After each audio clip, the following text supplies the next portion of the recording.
Death at Gallows Green. Chapter 42. Death always comes too early or too late. English proverb. Edward Lakin frequently encountered death in his course of his duties, and he had learned to hold himself apart from it, from its violence, its pathos, and its pain. But this time he revelled in the grim satisfaction that churned in the pits of his stomach as he stood beside Todd's contorted body, arms and legs flung wide as if he had been thrown off of a horse. The man was a thief. He was implicated in Archie's murder, and was most likely the murderer himself. And in Edward's mind, he was the man responsible for what had happened to Betsy. The only thing the least bit wrong about his death was that justice had not administered it. Now that it had come, though, Edward was glad of it, and glad that Agnes would be spared the brutal business of a trial. Still rejoicing, he bent over the twisted body. Russell Todd's head, mouth open, eyes staring, was flung back and to the one side, pointed chin tilted upward, face colourless in the grey light, coppery hair and side whiskers rain-slicked. The man had died, it appeared, from a blow to the left side of the head. The skull had a queer, caved-in look, the depression badly bruised and discoloured. There was blood, although not much, at the nostrils and at one corner of the mouth. Perhaps he had been thrown from his horse and struck his head on a rock, or had ridden under an overhanging tree limb. But there were no trees in the vicinity, nor any rock substantial enough to have inflicted that damage. More likely, he had been kicked in the head by his own horse. Edward turned as Charles came up, camera in one hand, tripod over the shoulder. "Ah, Charles," Edward said, relieved to see him. Standing alone beside Todd's body, so close to the man who had wrecked Agnes's life, was a dangerous business. There was a maelstrom of feeling inside of him, an ungovernable flood of it, capable at any moment sweeping him away. "So we've come to the end of it," he said, with a half-guilty, ill-conceived satisfaction. "Perhaps," Charles replied somberly. He sat down to his gear, but perhaps not. "How did he die, you think?" "Kicked by his horse, it would seem." With an effort, Edward shut out the feeling. "No sign of the horse, though. No report of it either." He didn't say so, but it did seem a bit odd. In this area, where the country people knew animals and respected them, a saddled, riderless horse would be caught and penned, and immediate word would be sent to the owner. Charles said nothing, only bent to the body. Edward looked down at his friend and shook his head. He knew himself to be a good policeman. He kept the dead in peace by being the kind of man who villagers could respect and depend on. He cautioned the rowdies at the pub and hauled them off for a night in the gaol when the cautionary word did not suffice. He kept a watch on the nomad gypsies that ranged his rural district and on the scores of casual labourers that thronged the village at harvest time. But while Edward was ambitious, there was almost no opportunity for the kind of real detective work that Charles relished, even if he had been trained to do it. The great bulk of crime that happened on his patch were crimes of passion or opportunity, not crimes of stealth, and the criminals were usually easy to identify. Under other circumstances, Edward might have been on his knees beside Charles, peering at the body. Now, more than a little guilty for having been glad of Russell Todd's death, and anxious to go to Agnes and tell her that her pain was ended, he shifted from one foot to the other and scowled. Russell Todd was dead, and only Mary Dale would mourn him. His death had ended the anguish, the sorrow, the unimaginable heartache of Betsy's loss, of Archie's death. There was no point in dragging it out by this inch-by-inch, hair-by-hair investigation in which Charles was so very clearly deeply engrossed. Nothing more was to be learned than what they could see with their eyes unaided. Finally Charles stood up. "I doubt it was a horse, Ned." "A stone, then," Edward said quickly. "He fell." "No, the area of discoloration and the depression is far too small. The object that caused this death was little more than an inch in diameter. The man was killed when he was hit by something the size of a poker." Edward closed his eyes and wished he could close his ears, wished irrationally that he had not summoned Charles to the scene. But that was wild foolishness. He was a policeman, and his job was to see that justice was done, fall upon whom it might. He opened his eyes and said, "You think he was murdered, then?" Most probably, Charles said. What did you find when you searched the area? Edward looked at him. I haven't. Charles' nod was sympathetic. He's dead, that's something. He paused. Death always comes too early or too late. Pity that he can't tell us about Betsy.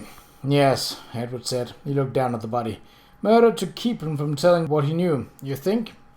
Someone higher up, perhaps, in a ring of thieves. Charles was thoughtful. I wondered at Todd, a simple bailiff, being able to arrange for a boat to receive the grain. Napthan, then. He worked on the docks in Harwich. He knows how to arrange it. Charles shook his head. Not Napthan. He spent the night in the Manningtree gaol. Then Brock. Edward looked at the sprawled body, trying to imagine how it might have happened. A falling out of thieves, angry words, an impulsive blow. The body loaded into a cart and flung out so that the murder could be mistaken by a policeman anxious to bring an end to the business for an accidental death. Perhaps, Charles agreed. Yes, perhaps Brock. He bent to examine the ground around the dead man, found something that interested him, and proceeded to study it carefully. Who discovered the body? He asked. Edward chuckled dryly. Who do you think? He didn't wait for an answer. Miss Ardley, of course. Ah, yes. Charles turned, eyebrows raised. I might have known. The woman is ubiquitous. Indeed, said a wry voice. Edward turned. Good afternoon again, Kate.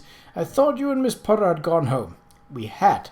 Miss Ardley stepped off her bicycle, leaned it against Edward's car, and crossed the ditch toward them. She was wearing the same remarkable tweed costume she had been wearing when Edward arrived on the scene, summoned by the neighbouring farm boy whom she had dispatched with the news of a gruesome discovery. Edward had to confess of being nearly as stunned by the sight of her angles as he had been by the sight of the dead man. Even now his glance was drawn inexorably to her lower limbs, and he had to wrench it away, feeling his face colour. Miss Potter had a dreadful cold, she went on. I took her back to Bishop's Keep, saw her to bed, and organised her tea. She looked down at the body, frowning. But I could not get this business out of my mind. I came to see what you had learned. I wonder, Charles said, if I may examine your boots. Miss Ardley looked at him for a moment before speaking. I hope you don't think I killed the man. I doubt it, Charles said evenly. Did you? No, she said. Her mouth tightened, and she glanced at the body with something like the fierce satisfaction that Edward himself felt. But I must say that I'm glad I wasn't given the opportunity. Edward thought he had given up on being surprised by Miss Ardley, but he could not help but being surprised now. She bent down, unlaced her stout black boot, pulled it off, balancing on one foot in an unladylike posture. He averted his eyes from her slender black stockinged foot, a part of the female anatomy that he had seen only once or twice in his life, and found, to his dismay, inordinately provocative. She handed the boot to Charles, who dispassionately inspected the broad, flat heel and handed it back. Did Miss Potter approach the body? He asked. No, Miss Ardley said. She bent over to lace up her boot again. She remained in the gig. Did you see any women in the vicinity? No, Miss Ardley replied.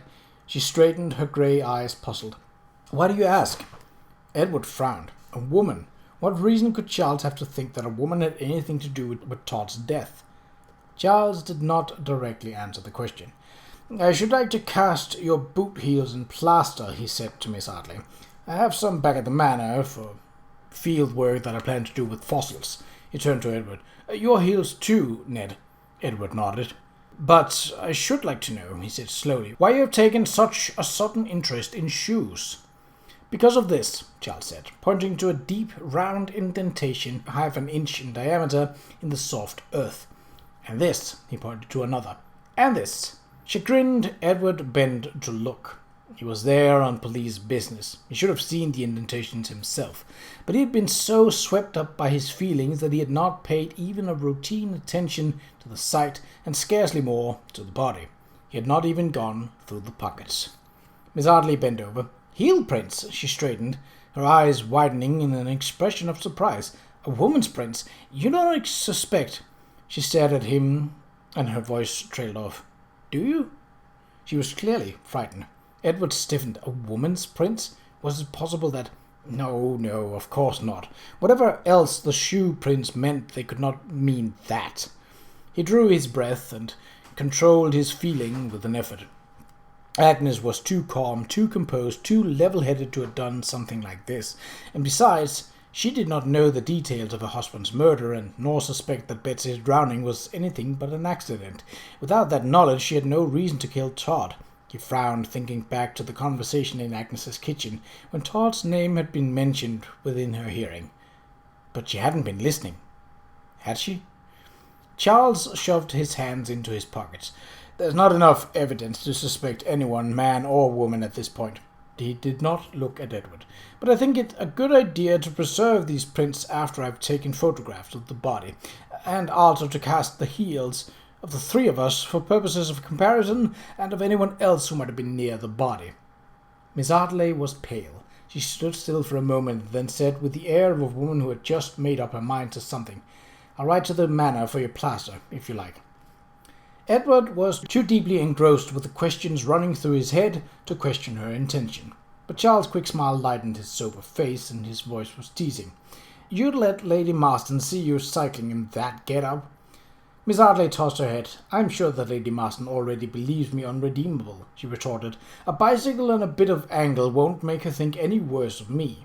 And since I intend to wear this comfortable get-up, as you so call it, regularly, everyone had better become accustomed to it." Charles chuckled out loud.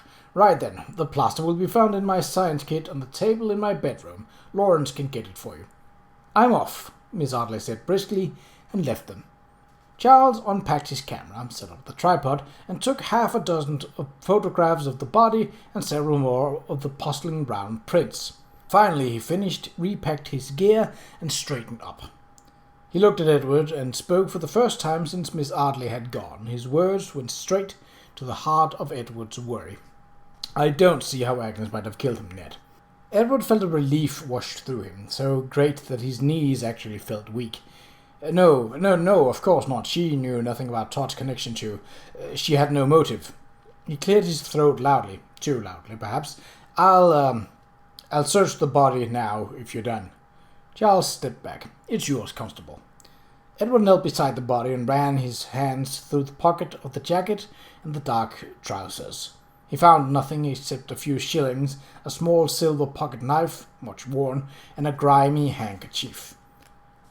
But when he pulled out the handkerchief, tied into the corner was a gold coin with a nick in the edge. "Artie's gold sovereign," he exclaimed, holding it up. "That corks it." "I suppose it does," Charles said. "Now all we have to do is find the person who corked him." Edward pocketed the sovereign, the knife, and the handkerchief.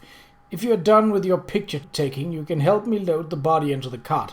I'll take it to the police surgeon at Colchester and make my report while I'm there. I'll telegraph Bradley, too." "Right," Charles said. "I'll wait here for Miss Ardley and cast the heel prints. God knows we can't go peering at every female boot in the county, but the casts may come in handy." It wasn't until he was halfway to Colchester, the body wrapped in a canvas and angled awkwardly in the back of the cart, that Edward realized what Charles had really said, and felt as if he had just driven into a cloud of icy, roaring blackness. Charles had not said that Agnes had not killed Todd. He said that he didn't see how she might have killed him. Between the two there was a world of difference, a spectral world haunted by Agnes's motives. Artie and Betsy, both beloved and now both dead, both apparently at the hand of Todd. But now Todd was dead too. Agnes, if she had known what he had done, could very well have killed him. And Charles, persistent and perceptive as he was, and dedicated to the art of detection, would undoubtedly discover the truth of the matter, even if it destroyed her. And at that moment, Edward hated his friend.